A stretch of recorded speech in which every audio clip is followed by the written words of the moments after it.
Hey everyone, welcome back to Smart for Home. Today, we're diving into a common troubleshooting task for the Mi Robot Vacuum Mop, resetting it. Whether you're facing connectivity issues or simply need to start fresh, resetting can solve many problems. Let's get started. Step 1.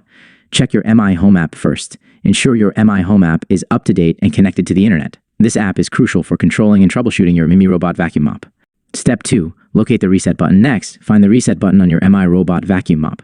It's usually located underneath the top cover. You might need a tool like a pin or a paperclip to press it. Step 3. Press and hold the reset button.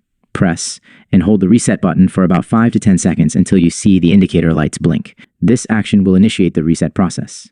Step 4. Reset confirmation. Once the indicator lights blink or change patterns, release the reset button. This indicates that the Mi Robot Vacuum Mop has been successfully reset. Step 5.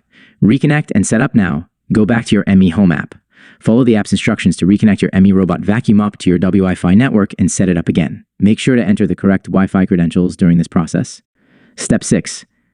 Test your device after setting up. Run a test to ensure everything is working correctly. You can start a cleaning cycle to see if the reset has resolved any issues you were experiencing. Conclusion. And there you have it.